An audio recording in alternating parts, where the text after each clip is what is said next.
الفاتحة إلى حضرة النبي سيدنا محمد صلى الله عليه وسلم. بسم الله الرحمن الرحيم. الحمد لله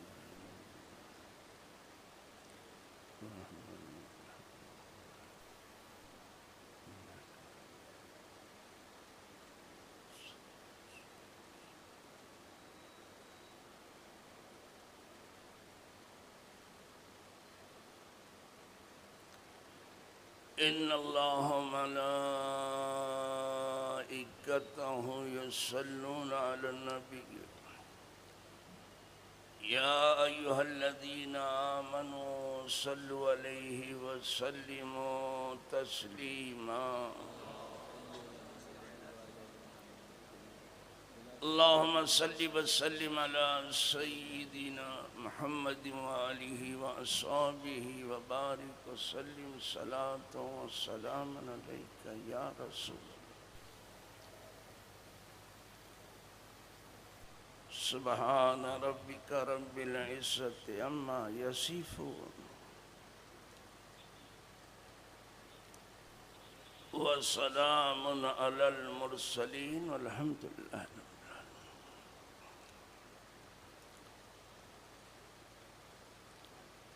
الحمد لله نحمده ونستعينه ونستغفره ونؤمن به ونتوكل عليه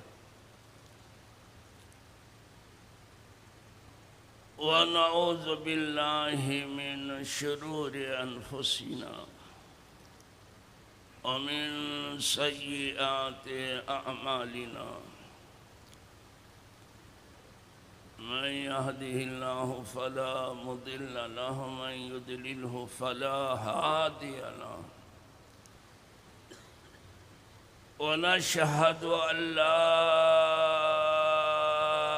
إله إلا الله وحده لا شريك له. ونشهد أن سيدنا ونبينا ومولانا محمدًا عبده ورسوله بالهدى ودين الحق أرسله. أما بعد فأعوذ بالله من الشيطان الرجيم.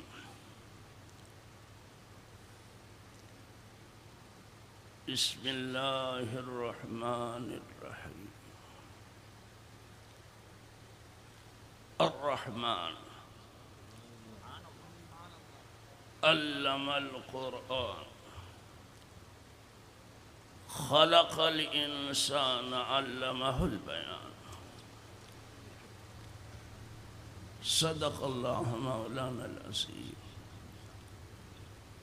وبلغ رسوله النبي الأمين الكريم.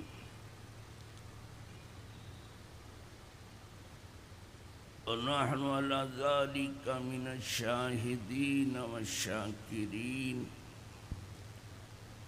والحمد لله رب العالمين.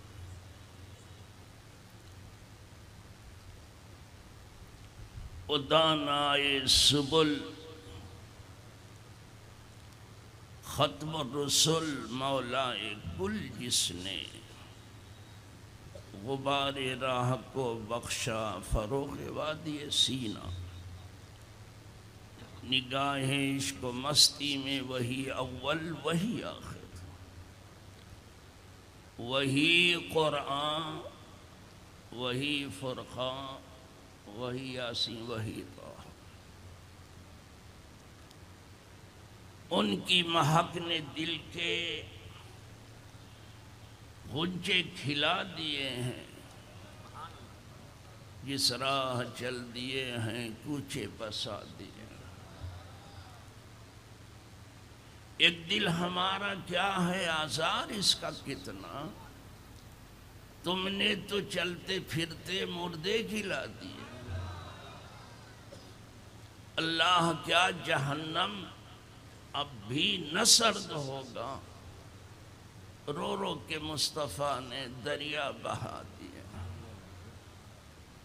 میرے کریم سے گر قطرہ کسی نے مانگا، دریا بہا دیے ہیں دور بے بہا دیے۔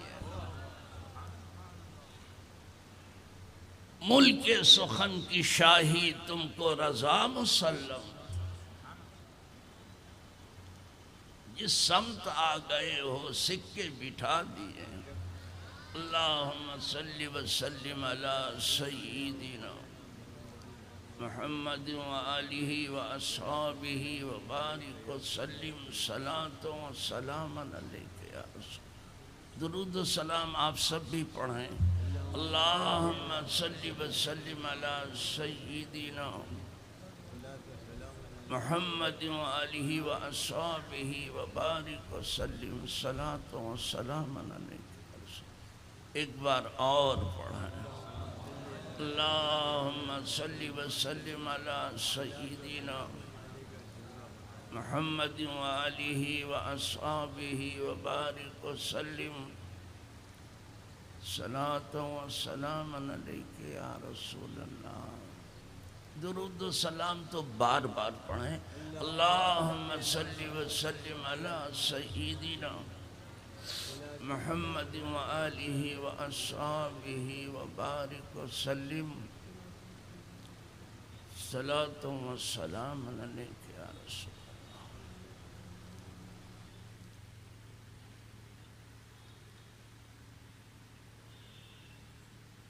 معزز و محترم علماء کرام، عزیز طلبہ،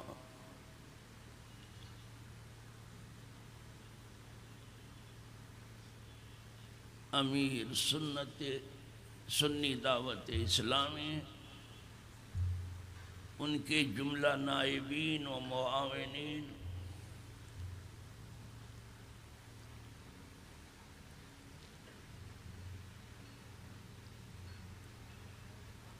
اور ان کے کام کو بنگاہ تحسین دیکھنے والے،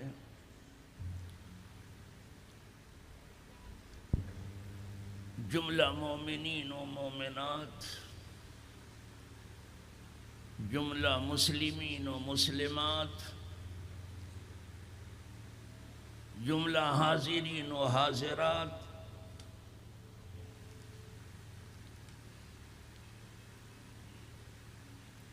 جملہ سامعین و سامعات، چاہے قریب سے سن رہے ہوں چاہے دور سے،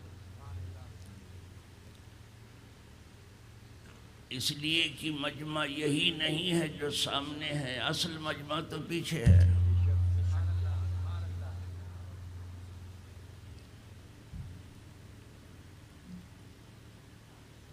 مثل مشہور ہے، دیوار کو بھی کان ہوتے ہیں۔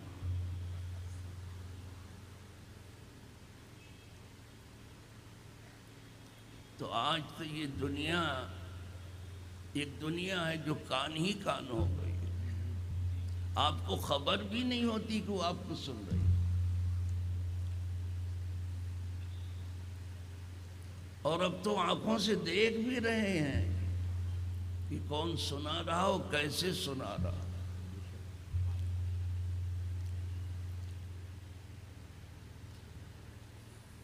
یہ تمام مہمان جو یہاں اس وقت تشریف فرما ہیں،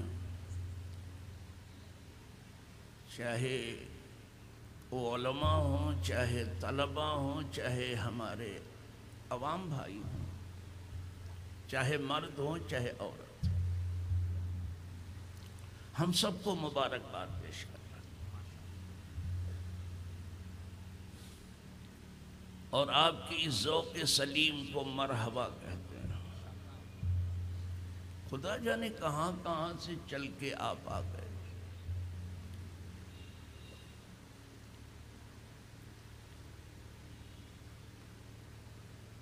کچھ لوگ یہیں بیٹھے ہیں بیچارے، وہ نہیں آ سکے، لیکن آپ تو جانے کہاں کہاں سے چل کے آ گئے۔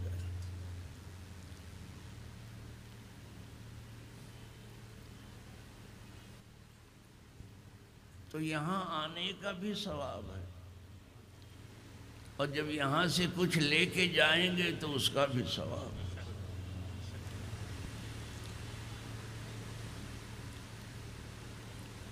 ہم نے جو سنی دعوت اسلامی کا انتخاب کیا اور اسے پسند کیا،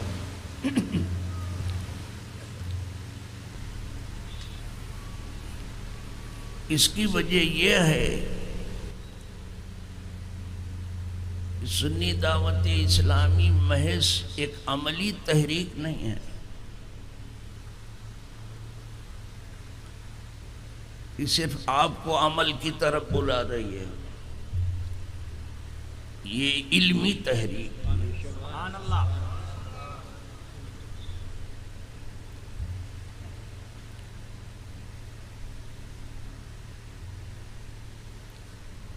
جانے کتنے ادارے ہیں جو ان کے نگرانی میں چل رہے ہیں،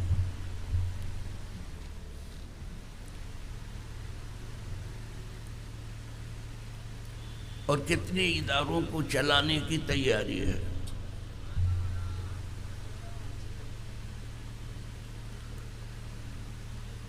اور میرے نزدیک اس سے اچھا کوئی کام ہو نہیں سکتا۔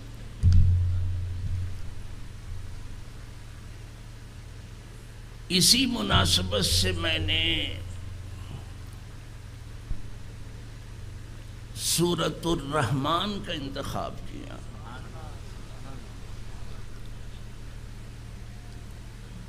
یوں تو اللہ کی عطائیں بے شمار ہیں،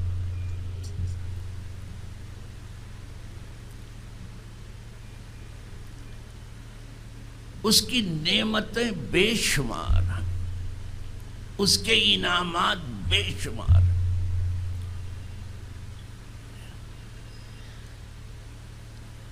لیکن وہ عطا جو علم کی شکل میں ہے وہ جدا ہے۔ اسی لیے جملہ انبیاء کی پرورش علم سے ہوئی، سبحان اللہ۔ اور یہ آپ کو اچھی طرح معلوم ہے کہ انسانوں کے لیے جتنے مراتب مقدر ہیں اس میں سب سے اونچا مرتبہ نبوت کا ہے، اور ان نبیوں میں بھی سب سے زیادہ جس کا اونچا مرتبہ ہے وہ نبی الانبیاء، سید الرسل، سرکار ابد قرار روحی فداہ صلی اللہ علیہ وسلم۔ آپ کا تو معجزہ ہی علم ہے، سب سے بڑا معجزہ علم ہے۔ یوں تو ان کی ہر بات معجزہ ہے، ان کا ہر کام معجزہ ہے، ان کی ہر فکر معجزہ ہے، لیکن سب سے بڑا معجزہ اگر کوئی آپ کا ہے تو علم۔ سبحان اللہ۔ یہی وجہ ہے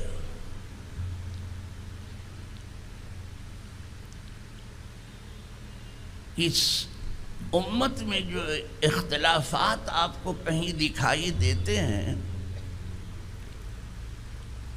وہ علمی ہیں،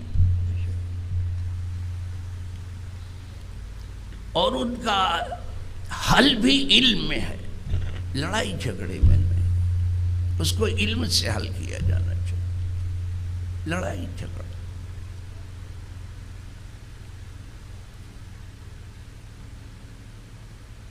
تو انبیاء علیہ السلام کی پرورش علم سے ہوتی ہے، انبیاء اپنے علم کی وجہ سے ممتاز ہوتے ہیں۔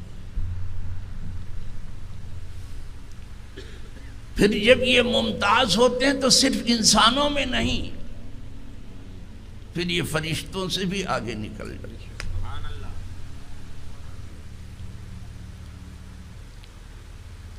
مسئلہ خلافت میں آپ دیکھ چکے ہیں، آپ پڑھ چکے ہیں، آپ سن چکے ہیں، آپ سمجھ چکے ہیں کہ جب آدم علیہ السلام کی برتری ظاہر کی گئی فرشتوں پر تو علم ہی سامنے لایا، آخر کہا گیا یا آدم انبئہم، آدم یہ فرشتے نہیں بتا پا رہے، تم بتا دو، تم بتا دو۔ اب آدم علیہ السلام علم کی مسند پر بیٹھے ہو، سبحان اللہ، مسند علم پر ہیں حضرت آدم علیہ۔ فرشتے جو بہت عابد ہیں وہ سب طالب علم ہیں۔ پھر آدم علیہ السلام نے جب بتانا شروع کیا تو کوئی چھوٹی چیز نہیں بچی، کوئی بڑی چیز نہیں بچی۔ پوچھا تو گیا تھا صرف نام، آدم علیہ السلام نے کام بھی بتا دیا۔ سبحان اللہ، صرف نام پوچھا گیا تھا چیزوں کا، اس کا کام بھی بتا دیا۔ تو پہلے دن یہ ثابت ہو چکا کہ آسمانوں پر حضرت آدم علیہ السلام کی برتری علم کی راہ سے ہے، تو اولاد آدم کی برتری بھی زمین پر علم کی راہ سے۔ اسی لیے شیخ سعدی لکھتے ہیں بنی آدم از علم یابت کمال۔ اگر آدم علیہ السلام کا کمال علم سے ظاہر ہوا تو ان کی اولاد کا بھی کمال علم میں ہے۔ یہ نہ از حشمت و جاہ مال و منال، یہ شان و شوکت، جاہ و مرتبہ اور یہ سرمایہ، یہ دولت، اس سے کمال نہیں ہے۔ سرمایہ کا حال تو یہ ہے کہ ہمارے پاؤں کے نیچے ہے۔ جہاں جہاں قوم مسلم کا پاؤں ہے سرمایہ وہاں ابل رہا ہے، یہ ہمارے پاؤں کی برکت ہے۔ جہاں مسلمان ہیں وہیں خزانہ، یہ ہمارے پاؤں کی برکت۔ لیکن ہمارے ذہن کی بے برکتی یہ ہے کہ ہم ٹھیک سے اسے کنٹرول نہیں کر پا رہے، غیروں کے حوالے کر رہے۔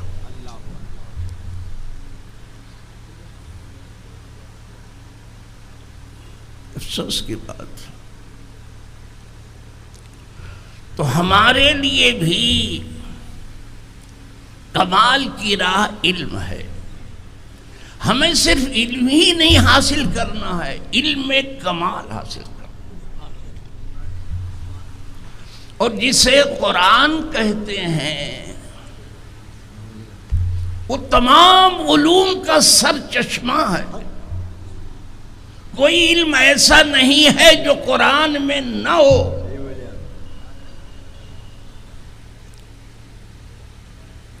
قرآن میں سب ہے۔ یہ صرف کہنے کے لیے نہیں کہا گیا، دل بہلانے کے لیے نہیں کہا گیا۔ جمیع العلم فی القرآن لیکن تقاصر عنہ افہام الرجال۔ جملہ علوم کا سر چشمہ قرآن ہے۔ ہر علم کی نہر اسی بحر سخار نا پیدا کنار سے جاری ہوا۔ یہ علوم کا سر چشمہ ہے جسے قرآن۔ لیکن لوگوں کی فہم و فراست ہے، سمجھ بوجھ ہے، جو اسے سمجھنے میں کہیں کہیں قاصر رہتی ہے، ٹھیک سے سمجھ نہیں پاتی۔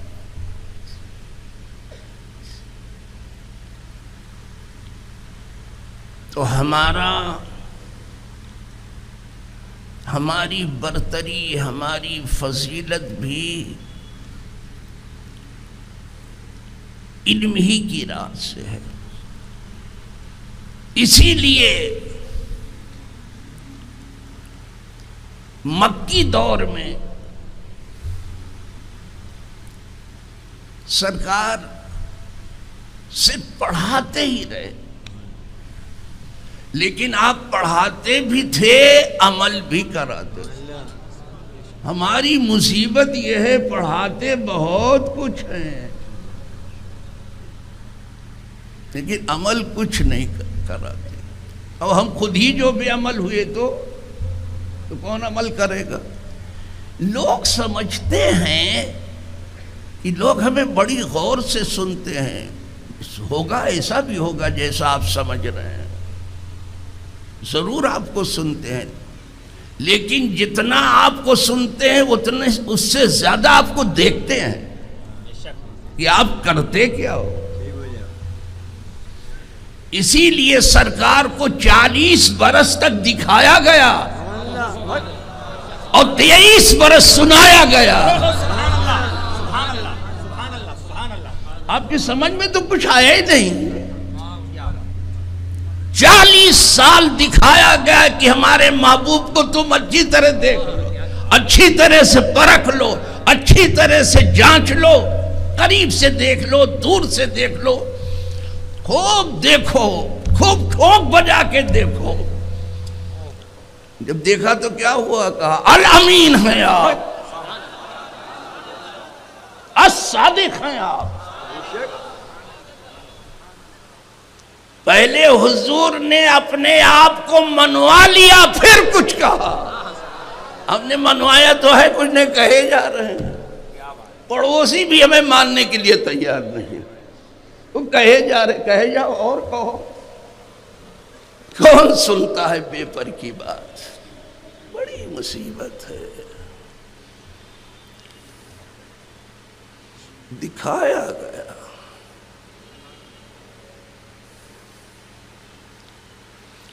اور یہ 40 سالہ دور حیات ابھی اعلان نبوت سے پہلے کا، جب پہلے کا یہ دور ہے تو بعد والا کیسا ہوگا؟ ابھی اعلان نبوت نہیں کیا۔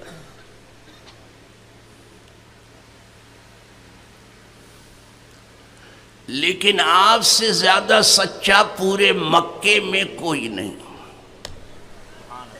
ہم نے یہ تو مکہ اس لیے کہہ دیا کہ آپ کا مولد ہے وہ، ورنہ آپ جیسا سچا پورے بندوں میں کون ہے؟ خدا کے بعد جو کچھ سچائی ہے سب سے زیادہ سچے آپ ہیں۔ سبحان اللہ۔ اور الامین کی بات پوری قوم نے دیکھ لیا، اور جتنی امانتیں تھیں آپ کے پاس رکھ دیا۔ یہ 40 سال اگر حضرت پہلے ہی سے پڑھ کے نہیں آئے تو یہ صداقت کہاں سے آئی؟ اور پہلے ہی سے پڑھ کے نہیں آئے تو یہ امانت کہاں سے آئی؟ آپ صادق کیسے ہوئے؟ آپ الامین کیسے ہوئے؟ اسی لیے یہ نہ سمجھنا کہ حضرت کا علم وہی ہے جو جبریل امین لے کے آئے، اور یہ بھی نہ سمجھنا کہ آدم علیہ السلام کا علم وہی ہے جو فرشتوں کے ذریعے آتا ہے۔ وَعَلَّمَ آدَمَ الْأَسْمَاءَ، اللہ نے براہ راست سکھایا، انڈیلا آدم کے اندر علم کو۔ اور یہاں الرحمن علم القرآن، سبحان اللہ۔ رحمان نے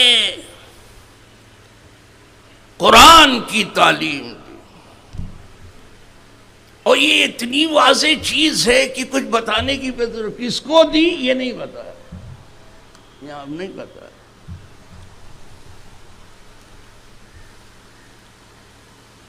یہاں نام نہیں لیا، اس لیے کہ بہت واضح ہے کہ قرآن کس کو رحمان نے سکھایا، اور پھر سکھایا اس شان سے کہ سنقرئک فلا تنسى۔ سبحان اللہ، سبحان اللہ۔ اے محبوب ہم آپ کو اس شان سے پڑھائیں گے کہ بھولو گے نہیں آپ، الا ماشاء اللہ۔ یہ اور بات ہے، ہم کوئی چیز حکمت کی وجہ سے بھلانا چاہیں وہ الگ بات، تم تو نہیں بولو گے، کیا بات، تم نہیں بولو گے۔ ہم بھلانا چاہیں وہ الگ بات ہے، تو ہم پڑھائیں گے تو سنقرئک فلا تنسیٰ.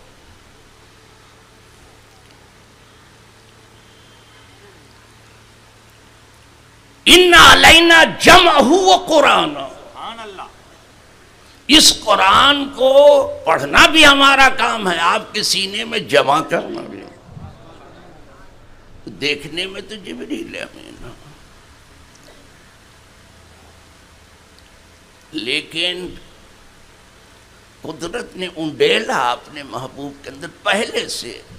ظہور 40 سال کے بعد ہوا. اگر آپ کی نبوت اس سے پہلے ثابت ہے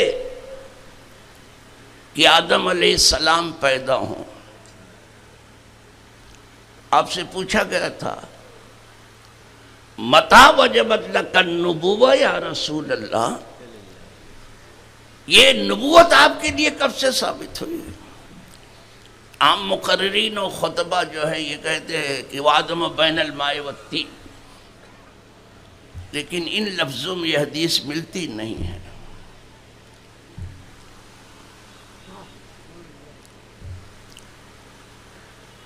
مفہوم صحیح ہے اپنی جگہ. سرکار فرماتے ہیں کنت نبیوں وَإِنَّ آدَمَ لَمُنْجَدْلٌ فِي طِينَتِي، میں اس وقت بھی نبی تھا کہ آدم علیہ السلام ابھی آب و گل سے گزر رہے تھے.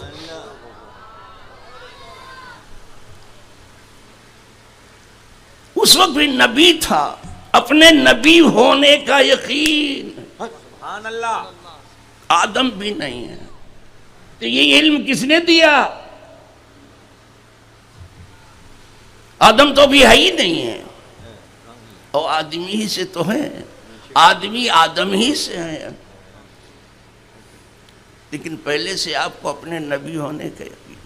تو جیسے اپنے نبی ہونے کا یقین ہے، اسی طرح سے وہ علم جو آپ کے سینے میں انڈیلا گیا ہے وہ سب معلوم ہے، پہلے سے معلوم ہے.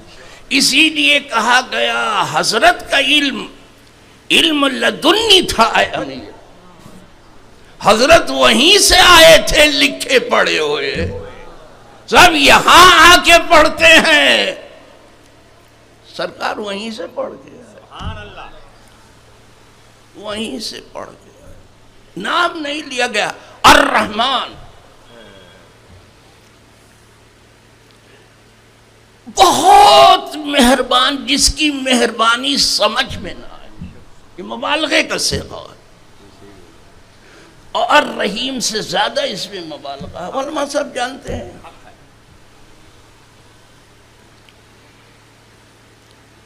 لیکن یہ مبالغہ کیا ہوگا؟ اس لفظ میں جتنی رحمت ہے الرحمن میں، خدا کی رحمت اس سے زیادہ. کوئی لفظ ادا نہیں کر سکتا، اس کی رحمت اس سے بھی زیادہ. سبحان اللہ. بہت مہربان. اسی لیے کہا جاتا ہے یا رحمان الدنیا والآخرہ،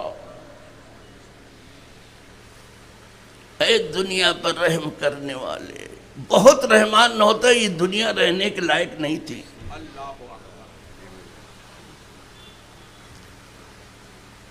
لیکن اس کی رحمت اتنی زیادہ ہے. دنیا کا بھی رب ہے اور آخرت کا. وَيَا رَحِيمَ الْآخِرَةِ، آخرت کے رحم. تو رحمان نے بڑی رحمت کے ساتھ قرآن کی تعلیم دی، بڑی مہربانی کے ساتھ پڑھایا. اور یہیں سے مزاج بھی دیا گیا، پڑھاتے وقت مہربانی چاہیے. بہت ڈنڈا لے کے سوار مت رہا، مانتا کہ نہیں مانتا.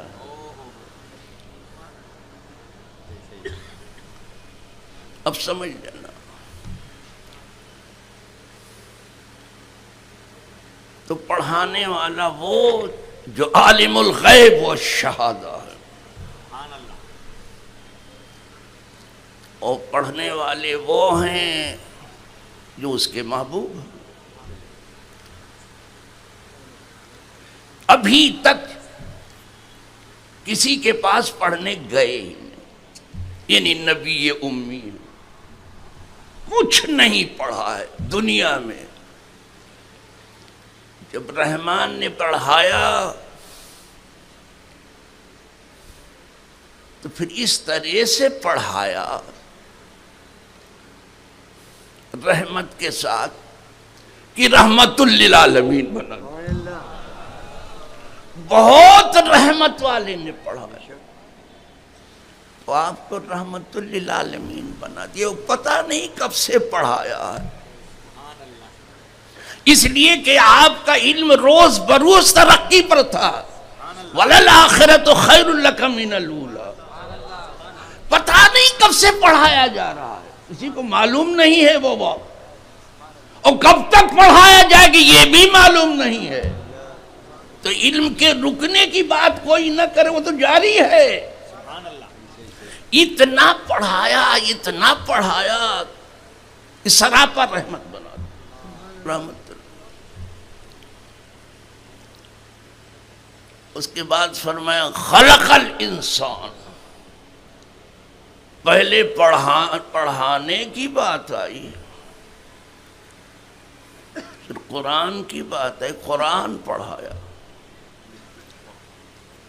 اب انسان کے پیدا کرنے کی بات، خلق الانسان، الانسان کو پیدا کیا، انسان کامل کو پیدا کیا، عظمت انسانیت کو پیدا کیا، آبروئے انسانیت کو پیدا کیا، یعنی محمد صلی اللہ علیہ وسلم، اور انہیں بیان سکھایا، پڑھایا بھی اور بیان بھی سکھایا۔ ایک معنی یہی ہے۔ دوسرا معنی یہ ہے کہ خلق الانسان سے مراد آدم علیہ السلام، تو یہ سورہ خود ہی بیان کرتی ہے کہ ابھی آدم علیہ السلام تو پیدا بھی نہیں، اس سے پہلے قرآن پڑھا دیا گیا۔ انسان کی پیدائش کا تذکرہ بعد میں ہے، قرآن پڑھانے کا تذکرہ پہلے ہے۔ تو ہمیں کہیں اور جانے کی ضرورت ہی نہیں، یہ آیت تو خود ہی بیان کر رہی ہے کہ آپ نے اس سے پہلے کہ آدم پیدا ہو قرآن پڑھ لیا، جیسے بھی اس نے پڑھانے والے نے پڑھایا۔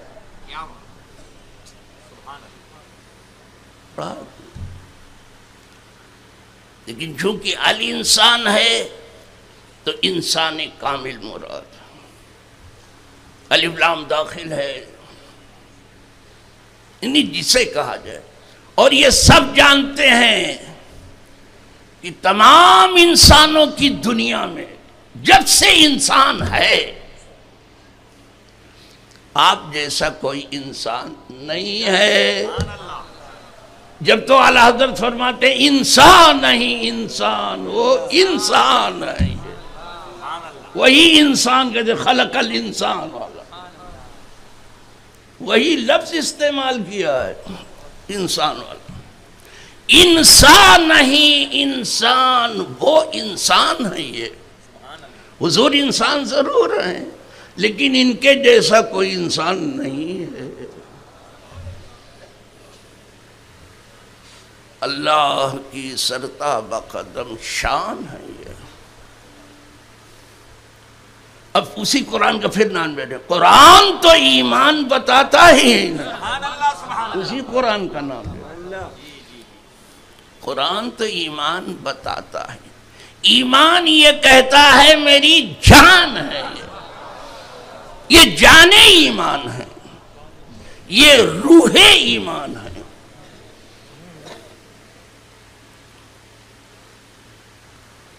تو انسان کو پیدا کیا اور اسے بیان سکھایا۔ یہ جو شروع میں آیا کہ الرحمن علم القرآن، الرحمن نے قرآن سکھایا، قرآن پڑھایا، تو یہ قرآن جسے قرآن کہتی کیا ہے؟ پہلی بار جب یہ قرآن اترا تو کہاں اترا؟ اور کتابیں سب لکھی ہوئی آئیں، تورات ہو، زبور ہو، انجیل ہو، دیگر صحف آسمانی جتنی کتابیں آئیں سب لکھی ہوئی آئیں۔ یہ کتاب ہے، یہ لکھی ہوئی نہیں آئی، پڑھی ہوئی آئی۔ سبحان اللہ۔ اسی لیے یہ کتاب پڑھی جاتی ہے اور پڑھی جاتی رہے۔ جتنا اس کتاب کو پڑھا گیا ہے شاید دنیا میں کسی کتاب کو نہیں پڑھا۔ سبحان اللہ۔ میں شاید نہیں، یقین کے ساتھ کہتا ہوں کہ اتنا نہیں پڑھا۔ اور جتنا اس کتاب کو سمجھنے کی کوشش کی گئی ہے شاید کسی کتاب سے، اور اس پر عمل کرنے کی بھی کوشش کی گئی، لیکن یہاں لوگ کم ہو گئے۔ یہاں کمی آئی جب عمل کی باری، اور جب اخلاص کی باری آئی تو اور کمی آئی۔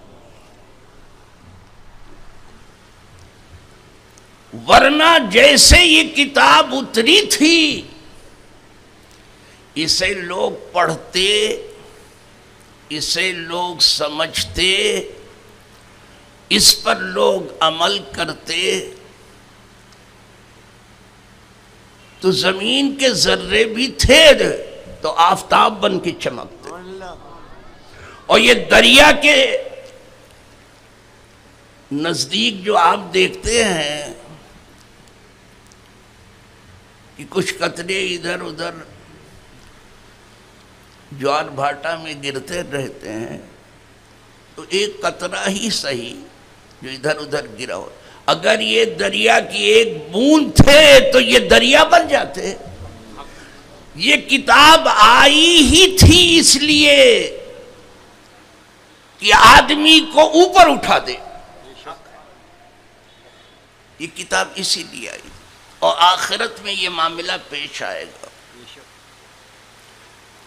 آخرت میں آدمی اتنا ہی اوپر اٹھایا جائے گا جتنا کہ قرآن اس نے پڑھا۔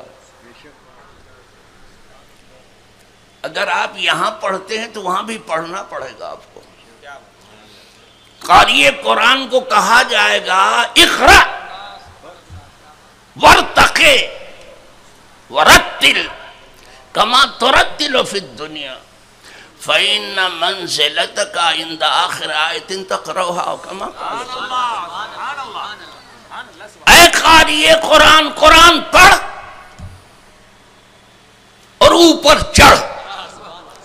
معلوم ہوا کہ یہ کتاب اوپر چڑھانے کے لیے ہم زبردستی نیچے گر رہے ہیں۔ قرآن پڑھ اور اوپر چڑھ، آخرت میں کہا جائے گا قرآن پڑھ اوپر چڑھ، یہ اونچا کرنے کے لیے آئی، نیچا کرنے۔ اب قاری جو ہے قرآن پڑھنے لگے گا، اب اس کا درجہ اونچا ہوتا رہے گا، جب تک وہ پڑھتا رہے گا قرآن درجہ اوپر ہوتا رہے گا۔ پھر اس کا آخری درجہ وہ ہے جہاں وہ قاری پڑھ کے چپ ہو جائے۔ اگر یہ آخرت میں ہوگا تو کچھ لوگ سمجھیں گے چلو آخرت میں ہوگا وہیں پڑھ دیں گے، چلو پھر اگر آخرت میں ہے تو وہیں پڑھ دیں گے اچھے سے یاد رکھ کر۔ نہیں، یہ دنیا میں بھی ہے اور ہو چکا ہے۔ حدیث پاک میں ہے ان اللہ تعالی یرفع بہذا الکتاب اقواما ویدعو بہ آخرین، اللہ اس کتاب کی برکت سے ایک قوم کو اوپر اٹھا دے گا۔ وہی اوپر اٹھانے کی بات ہے، رفع کی بات ہے۔ رفع مانے اونچا کرنا، وضع کے مانے نیچے کر دینا۔ جو قوم مضبوطی سے قرآن کو ہاتھ میں لے گی اونچی ہو کے رہے گی، اور جس نے اسے رکھ دیا وہ نیچے ہو کے رہے گی۔ کسی کہنے والے نے جو کہا اچھا ہی تو کہا ہے، وہ معزز ہوئے دنیا میں مسلمان، اور تم خار ہوئے تارک قرآن۔ یہ کتاب اٹھانے کے لیے آئی تھی، جبھی تو صحابہ کرام کیا تھے پہلے، وہ عرب کیا تھے، زیادہ پڑھے لکھے بھی نہیں تھے، دنیا میں بہت زیادہ ان کا نام نہیں تھا، بہت زیادہ چرچا نہیں تھا ان کا، بہت زیادہ پڑھے لکھے نہیں تھے، کچھ بہت زیادہ ذی ہوش نہیں تھے۔ ان کی حالت تو یہ تھی کہ انہیں نمک میں اور کافور میں فرق معلوم نہیں تھا، یہ حالت تھی ان کی۔ وہ نہیں جانتے تھے کہ کافور کیا ہے اور نمک کیا ہے۔ ایک جگہ انہیں کچھ کافور مل گیا، گئے تھے تجارت، وہ سمجھے نمک ہے یہ، لکھنے والے نے لکھ ڈالا، لکھنے والے چھوڑتے کہاں ہیں، سب لکھی کے چھوڑتے ہیں، کہ ان کی حالت، ان کی پسماندگی ایسی تھی، جن کو کافور پہ ہوتا تھا نمک کا دھوکہ، کافور دیکھتے تھے تو نمک سمجھتے تھے، بن گئے خاک کو اکسیر بنانے والے۔ کیا بات! وہی عرب جب حضور کے قدموں میں آئے اور قرآن سے ان کی تعلیم ہوئی، تربیت ہوئی، تو اب مٹی کو بھی چھوتے تھے تو سونا نہیں اکسیر ہو جاتی تھی۔ سونا خود تو سونا ہے، سونا بنا نہیں سکتا، اور اکسیر وہ کیمیا ہے کہ جس چیز کو بھی چھو جائے اسے سونا بنا کے چھوڑے، اکسیر بنانے والے۔ جبھی تو اور ہیں، خود حضور فرماتا ہے صحابی کن نجوم، جو کل تک ذرے بھی نہ تھے آج تارے بن گئے۔ اب تو دنیا والوں کے نزدیک یہ فلمی ستارے ہیں، اگر فلم والے ستارے تو ذرے کہاں گئے؟ حول ولا وارے تمہاری بودی عقل، ہر بری چیز کا نام آپ نے اچھا نام رکھ دیا تاکہ حلق سے اتر جائے۔ یہ سب آپ نے کیا ہے، خرافات، روز خرافات ہوتی رہتی، فلمی ستارے۔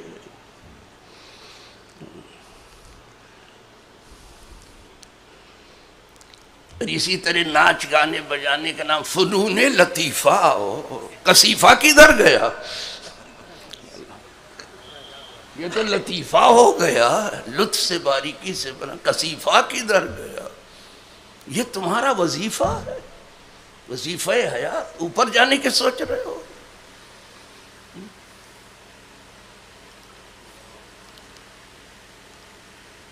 اور اسی طرح سے شراب کا نام کیا رکھ دیا، خمر کا نام کیا انہوں نے رکھ دیا، بنت العنب، انگور کی بیٹی۔ واہ صاحب،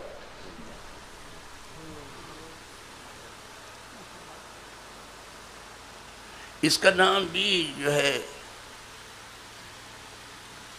بہت اچھا سا رکھ دیا ہے، شراب کا، خمر کا بھی، اس سے کھانا پینا بہت جلدی ہضم ہو جاتا ہے، یہ شرابی لطیف ہے۔ یہ نہیں، وہاں آخرت میں ہے، آخرت میں ہے شراب، اس میں نشہ نہیں ہے۔ آخرت میں دودھ کی نہر بھی ہے، شراب کی نہر بھی ہے، اور شہد کی نہر بھی ہے، پانی کی نہر بھی ہے، وہاں سب ملے گا۔ لیکن یہاں کی شراب میں عقل کو خراب کرنے کی جو بات ہے، اسی لیے اس کو خمر کہتے ہیں۔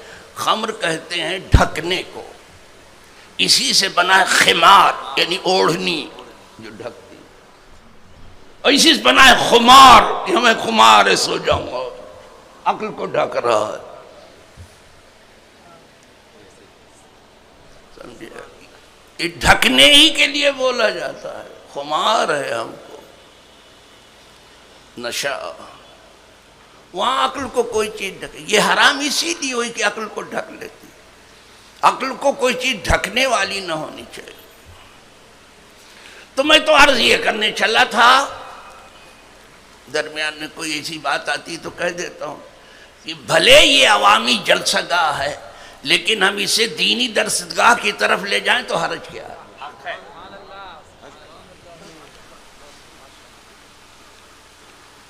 آخر تو یہ دینی دعوت ہے ہی ہے، سنی دعوت اسلامی، صرف کھانے ہی کی دعوت تھوڑے ہے،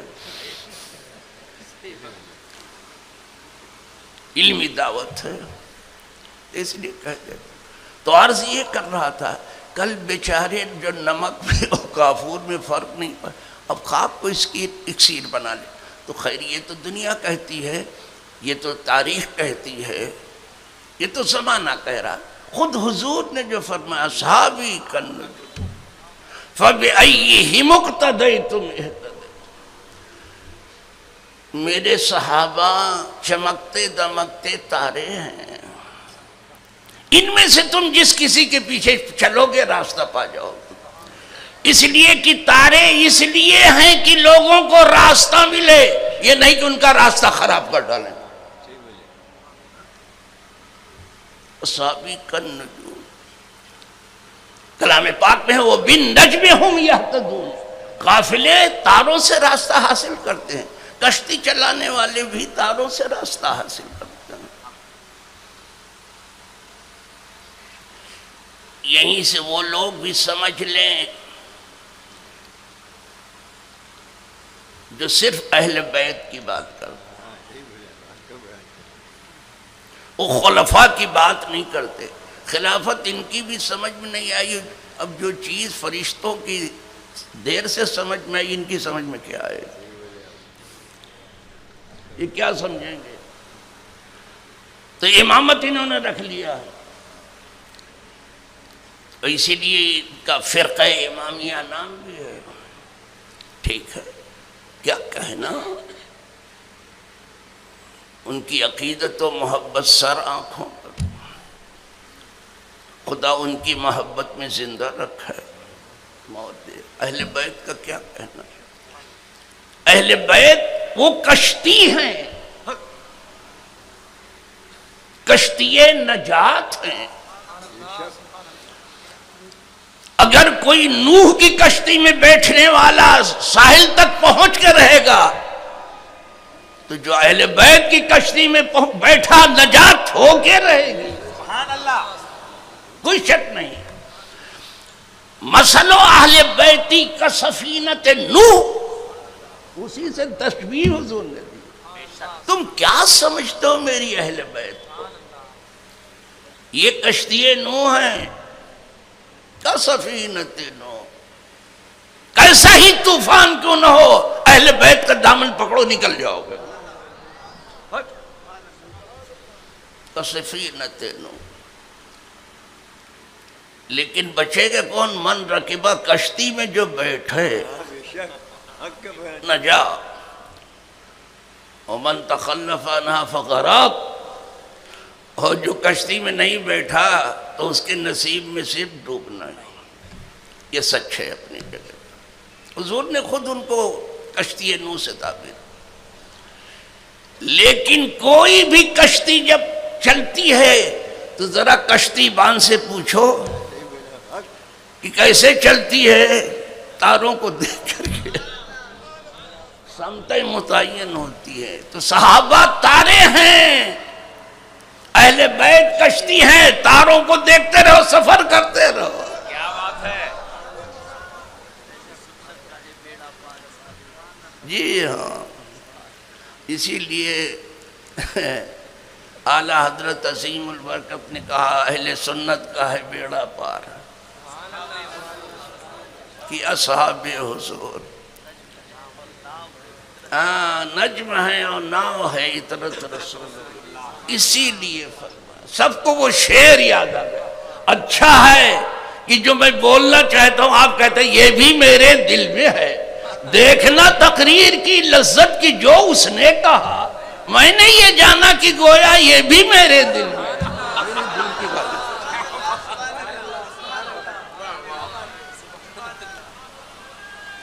میں نے یہ جانا کہ یہ گویا یہ بھی میرے ناؤ ہے عطرت رسول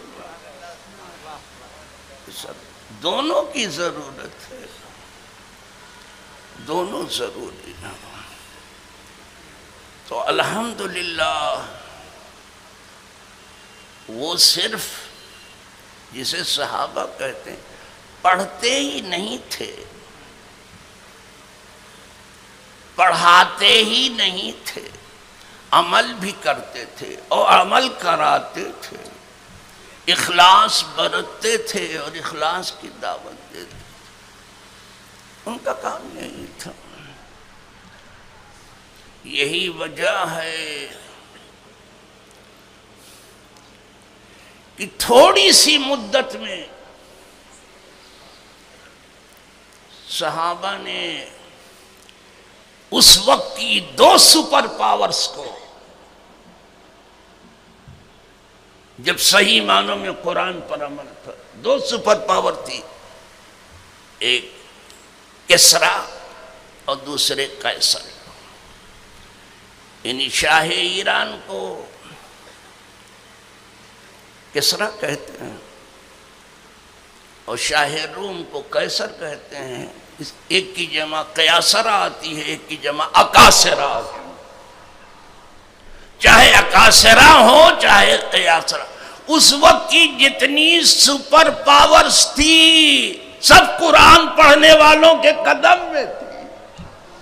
یہ سعودی عرب میں کیسا قرآن پڑھا جا رہا ہے کہ یہ خود ان کے قدم میں ہے؟ یہ کیسا قرآن پڑھ رہے ہو آپ بابا؟ یہ مجھے بتاؤ، مجھے تو آپ بتاؤ کیا چھپاتے پھر رہے ہو؟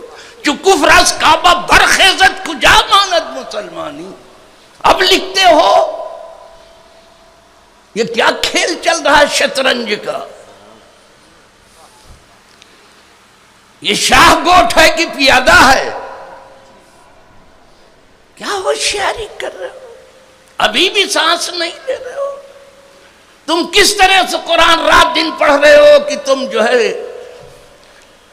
آج دنیا کی قوتوں کے قدم میں پڑے ہو، جیسا وہ کہہ رہے ہو۔ آج بھی ان کی تمام تر فکر ہمیں آپس میں لڑانے کی ہے، اور قرآن آیا تھا ہمیں سب سے ملانے کے لیے۔ آج حضور کا جیسے ہی نام آتا ہے 2 لڑنے والے آپس میں مل جاتے ہیں۔ آپ عرب میں دیکھ لو، ہم نے آنکھوں سے دیکھا 2 لڑنے والے لڑ رہے ہیں، کہا صلی علی النبی، جیسے حضور کا نام آئے دونوں مل گئے۔ تو آئے تھے ملانے کی، تم آپس میں لڑ رہے ہو۔ شام کو تباہ کر کے چھوڑا تم نے، یمن کو برباد کر کے تم نے چھوڑا، اب لبنان کی طرف نگاہ جا رہی ہے آپ کی، عراق کو برباد کر دیا تم نے کہ کسی طرح سے یہ تخت تاج تمہارے حق میں باقی رہ جائے۔ یہ کون سی کوشش ہے؟ کوئی مفتی اب کوئی فتویٰ بھی نہیں دے رہا۔ وارے مفت کے مفتی، مفت راچے گفت، یہ مفتی جانتے ہو کس سے بنا ہے؟ مفت سے نہیں بنا ہے، مفت کے مفتی ہیں ان کے۔ مفتی بنا ہے فتن سے، فتن سے بنا ہے، فتن مانے جوان۔ مفتی کیا کرتا؟ فتوے کو جوان کر دیتا۔ اس پہ بڑھاپا آیا ہوا ہے، مفتی کے سامنے گیا، اعلی حضرت نے کتنے فتوے کو جوان کیا۔ جی صاحب، وہ مفتی ہوتا، ان کا اب کوئی مفتی سانس نہیں لے رہا ہے کہ یہ کیا ہو رہا ہے۔ بہت افسوس کی بات، ان کی ساری فکر یہ ہے کہ ہمیں آپس میں لڑا دیں۔ اور کچھ لوگ یہ ثابت کرنے کی بات کر رہے ہیں کہ چونکہ یہاں مکہ بھی ہے مدینہ بھی ہے تو اس کے احترام میں لوگ ان کے پیچھے چلے جائیں گے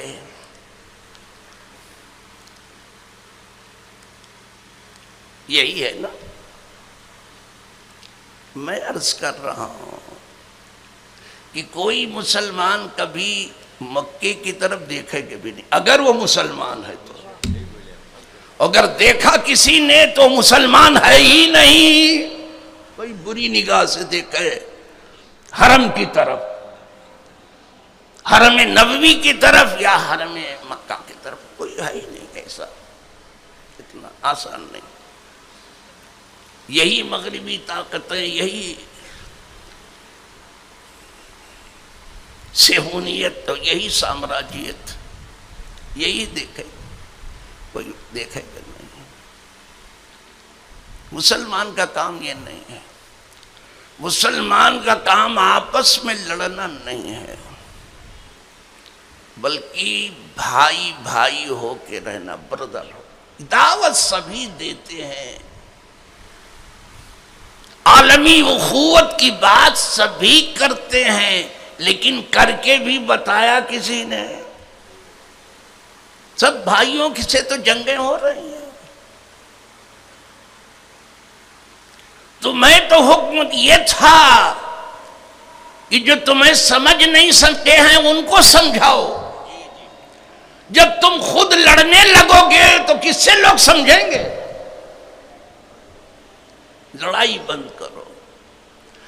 اچھا، اسی لیے چونکہ علم کی بات آئی ہے، قرآن میں سب علم ہے.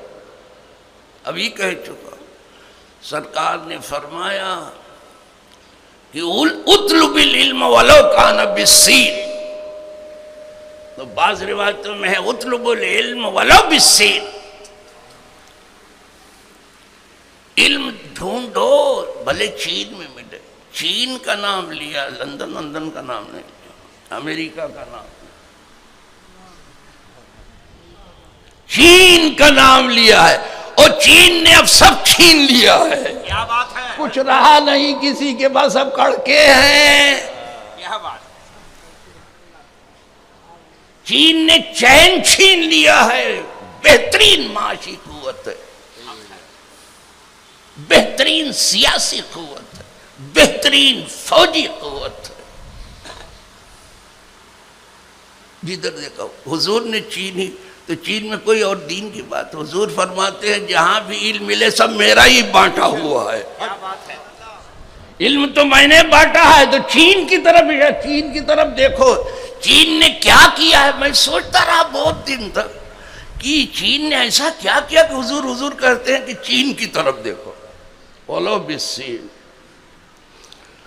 تو دکھائی یہ دیا کہ چین نے تقریباً 70 کروڑ غریبوں کو اوپر اٹھا دیا. اللہ. چین کی یہ معاشی طاقت ہے. آج دنیا میں کوئی چیز نہیں نکلتی، نہیں بنتی، مگر اس کو چین نکالتا ہی بناتا. اس کو دے دو بس بنا کے رکھ دے. ہم تو جہاں بھی گئے، انڈیا کے باہر جہاں کہیں بھی گئے، مغربی ممالک میں میرا جانا نہیں ہوا لیکن افریقی ممالک میں جانا ہوا. جہاں بھی گئے پورا بازار چین سے پٹا پڑا ہوا. لیکن مغربی ممالک کو بھی بھلے گیا نہیں، یہیں بیٹھ کے دیکھ رہا ہوں. گیا نہیں، یہیں بیٹھ کے دیکھ رہا ہوں کہ میرے پاس جو کچھ چیز آئی 2 پیسے کی 4 پیسے کی وہ سب چین کی تھی. مغربی ممالک بھی پٹے پڑے.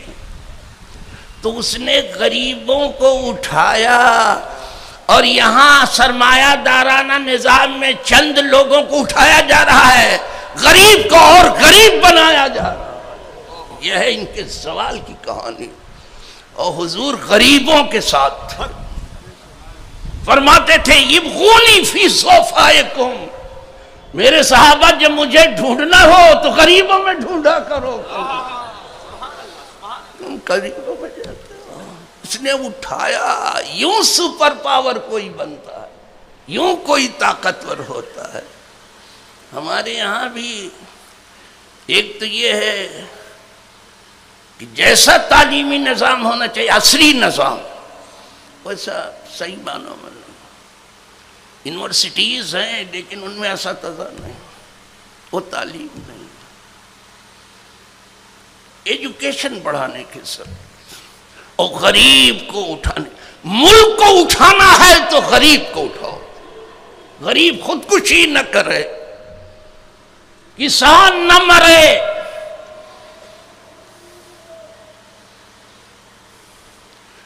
غریب آدھار کارڈ نہ رکھے تو نرادھار نہ ہو۔ ارے یہ کیا روزی روٹی سے جوڑ رہے ہو آپ؟ یہ کیا آدھار کارڈ؟ تو غیروں کو روزی دے دی جاتی ہے، کیا پالیسی لائے ہو؟ سمجھ بوجھ، غریبوں کو اٹھاؤ تو ملک اٹھے گا۔ حضور نے غریبوں کو اٹھایا تھا، اور اتنا اٹھایا تھا کہ ایسے اٹھے کہ زمین پہ نہیں آسمان پہ پہنچ گئے۔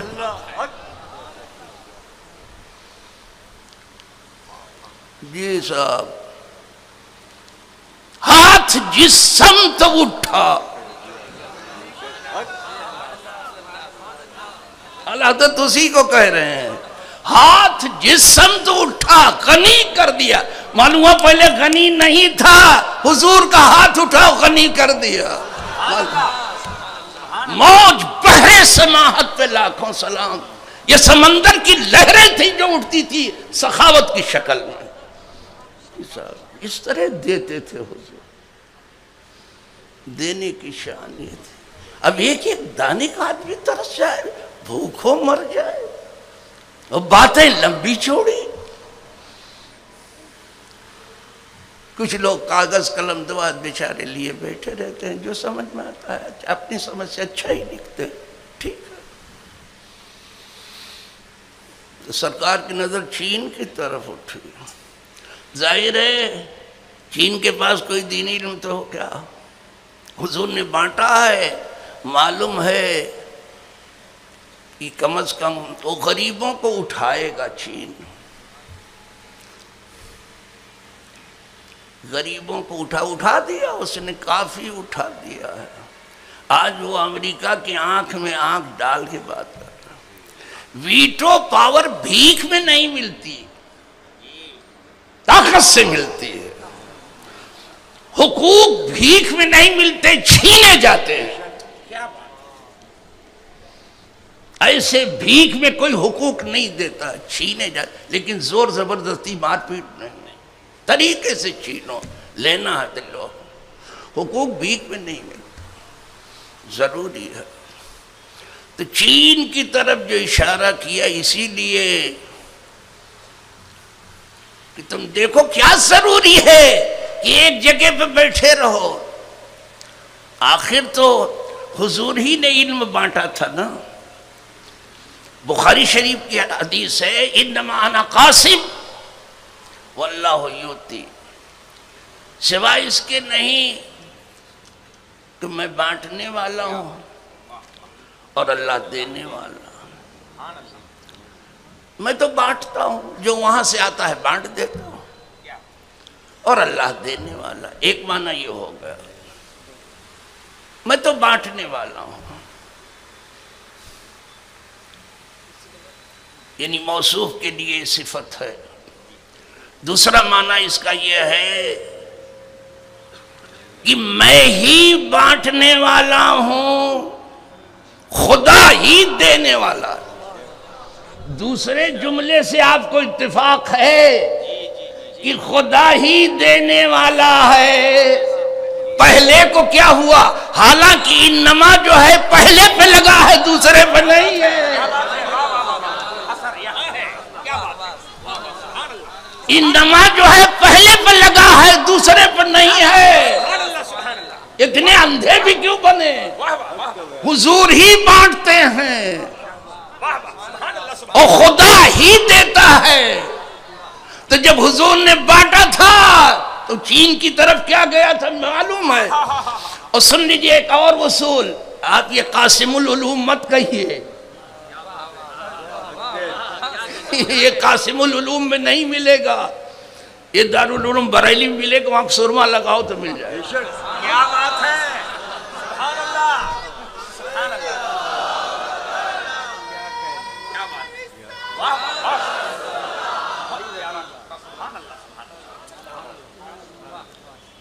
قاعدہ اور بتا دوں آپ کو جو علمی ہے، جب مفعول مذکور نہ ہو تو عموم مراد ہوتا. آپ اس کو سمجھے نہیں ہوں گے. یہ اللہ یوتی، اللہ دیتا ہے. اللہ کیا دیتا ہے یہ نہیں بتایا گا، اس لیے کہ سب کچھ وہی دیتا ہے. عموم مراد ہے. اللہ دیتا ہے، کیا دیتا ہے یہ نہیں بتایا گا. کتنا بتایا جائے گا تو معلوم ہوا اللہ سب کچھ دیتا ہے، کوئی چیز کسی کی نہیں، سب اسی کی دی ہوئی ہے. اب حضور بانٹتے ہیں، کیا بانٹتے ہیں؟ یہاں بھی مفعول مذکور نہیں ہے. تو صرف علم نہیں بانٹتے ہیں، سب کچھ حضور بانٹتے ہیں. بخدا خدا کا یہی ہے دار، نہیں کوئی اور مفر مقر جو وہاں سے ہو یہیں آ کے ہو، جو یہاں نہیں تو وہاں نہیں.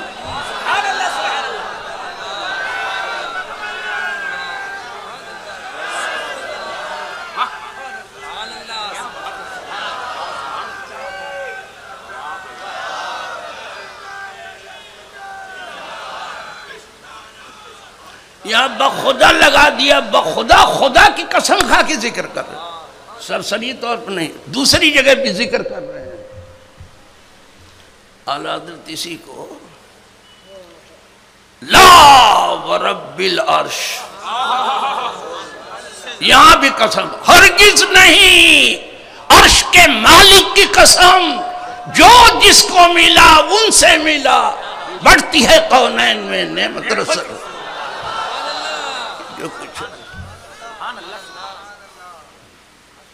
کیا ضروری ہے کہ تم امریکہ کے اور اسرائیل کے قدم میں بیٹھے رہو؟ بیٹھے جن کے نصیب میں بیٹھنا، وہاں سے لے لیں. دیکھو تو ہم کو عصری علوم کی بھی ضرورت ہے، اور یہ حضور کا ہی سب بانٹا ہوا ہے، اور سب خدا ہی کا دیا ہوا، حضور ہی کا بانٹا. عصری علوم کی ضرورت، جہاں عصری علوم کا آپ بندوبست کرتے ہیں وہیں دینی علوم کا بھی بندوبست. اس لیے کہ سب پڑھ لیا آپ کے بچوں نے اور آپ کی بچیوں نے، سب پڑھ لیا. جتنے علوم مان لیجئے، جتنے علوم ہیں سب پڑھ لیا، لیکن قرآن نہیں پڑھا تو وہ جاہلے رہیں گے، اور ڈر ہے کہ کہیں ابو جہل نہ ہو جائے. تو آپ دیکھ لینا، سب پڑھ کر کے بھی کچھ نہیں پڑھا. جسے ابو جہل کہتے جانتے ہو کیا تھا؟ عمرو بن ہشام. یہ ابو الحکم تھا، اس کی کنیت ابو الحکم تھی، فیصلے کا باپ کہا جاتا تھا. جو فیصلہ کوئی نہیں کر پاتا تھا ابو جہل کرتا تھا. لیکن جب قرآن اس نے نہیں پڑھا تو کیا ہو گیا؟ جاہلوں کا باپ ہو گیا. کہنے والے نے اچھا کہا، اگر حکمت بیان موسی بدیوان محمد رو کہ بو جہلاں بوت کو خود بدانش بلحکم گردار. کھول کر کے رکھ دیا اس نے. کہا اگر علم و حکمت صحیح معنوں میں تم کو چاہیے تو حضور کی لائی ہوئی کتاب پڑھو، یعنی قرآن پڑھو. اس لیے کہ ابو جہل وہ ہے جو کل تک بلحکم کہلاتا تھا، پہلے وہ فیصلے کا باپ تھا، اب جاہلوں کا باپ ہو گیا. اس نے نہیں پڑھا. بہت ضروری ہے پڑھو، دینی علوم چاہیے. یہ بچوں میں جو نافرمانی آئی ہے دینی علوم نہ ہونے، بچیوں میں جو نافرمانی آئی ہے دینی علوم نہ ہونے کی. کیا ہی اچھا ہوتا کہ عصری علوم کے ساتھ یہاں سے لے کر کے آپ اٹھتے، ایک ایک کتاب، دو دو کتاب پڑھاتے چلے جاتے، عصری علوم بھی چلتا رہتا، دینی علوم بھی چلتا. انسان بنانے کے لیے کچھ کرنا تھا، صرف روزی روٹی کے لیے نہیں. آج کا علم صرف روزی روٹی کے لیے رہے. کتنا کماتا ہے میرا بچہ، اس کو گرین کارڈ مل گیا، کیا جنت کا کارڈ مل گیا؟ لا حول ولا قوت. کیا امپلائمنٹ ہے اس کا، اتنی سروس ملتی، کہاں آسمان پہ پہنچ گیا، کیا کچھ نہیں، یہ سب اس کے لیے دینی علوم چاہیے، دین سکھاؤ۔ اس لیے کہ کسی کتاب کے بارے میں یہ نہیں کہا گیا کہ اگر نہیں پڑھو گے تو ویران گھر کی طرح سے ہو جاؤ کسی، لیکن اس کتاب کے لیے ہے ان الذی لیس فی جوفہ شیء من القرآن کالبیت الخرب، یہ حدیث پاک میں وہ آدمی جس کے سینے میں قرآن سے کچھ نہیں ہے وہ اجاڑ گھر کی طرح ہے، اجڑا ہوا گھر ہے۔ اس گھر کو، اس دل کے سینے کو مدینہ بناؤ اور قرآن سے آباد کرو۔ سمجھ میں آ رہی ہے؟ پڑھو، دینی علوم کی ضرورت، عصری علوم ساتھ ساتھ رکھو۔ میں کبھی کبھی سوچتا ہوں کہ مساجد میں آپ کی جلوہ گری ہے اور آپ ہی متولی ہیں، مدارس میں آپ کی جلوہ گری ہے، آپ وہاں کی بھی متولی ہیں، خانقاہوں میں آپ ہی تشریف فرما ہے، آپ ہی کی جلوہ گری، یہ سب تو ہے۔ مساجد ہیں، مدارس ہیں، خانقاہ ہیں، سب ہیں۔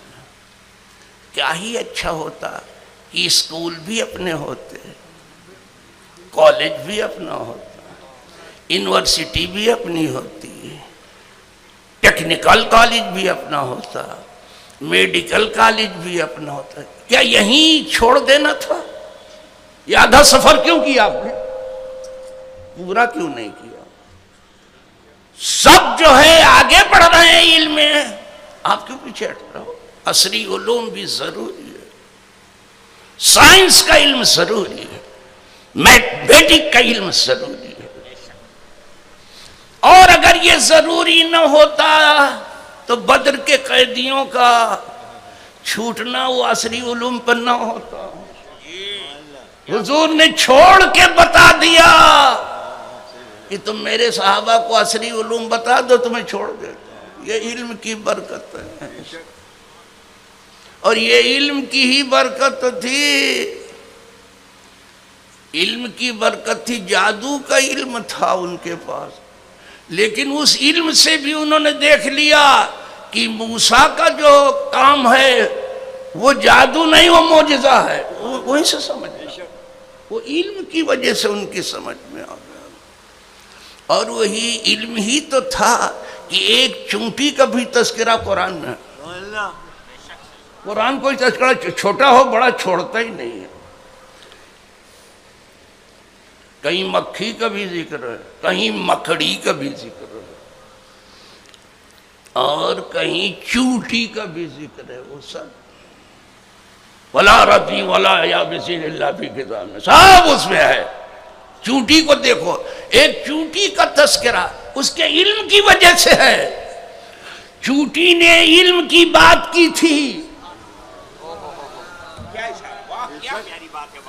چونٹی نے علم کی بات کی تھی، اس لیے اس کا تذکرہ ہے۔ یا ایھا النمل ادخلوا مساکنکم لا یحطمنکم سلیمان وجنودہ وہم لا یشعرون، اس میں لا یشعرون کو بار بار پڑھیے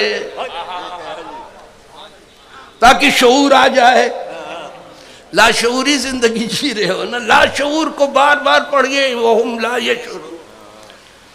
اے چونٹیوں، اپنی اپنی بلوں میں چلی جاؤ، سلیمان اور ان کے لشکری کہیں ایسا نہ ہو تمہیں پامار کر ڈالیں اور انہیں خبر نہ، بے خبری میں یہ جو لگا دیا کہ سلیمان معصوم ہیں، ان کے لشکری معصوم کے انڈر میں ہیں، جان بوجھ کے ایک چونٹی کو بھی نہیں ماریں گے، اگر مری تو بے خبری میں مر سکتی ہے۔ یہ علم کی بات کر گئی چونٹی تو اس کا تذکرہ قرآن، چونٹی بھی علم کی بات کرے تو اس کا تذکرہ قرآن کرتا۔ کیا تم چونٹی سے گئے، خوب اچھی طرح سے پڑھو لکھو سمجھو اور عمل کرو، اپنے لیے بھی دعا کرو، ہمارے لیے بھی۔ وآخر دعوانا پانی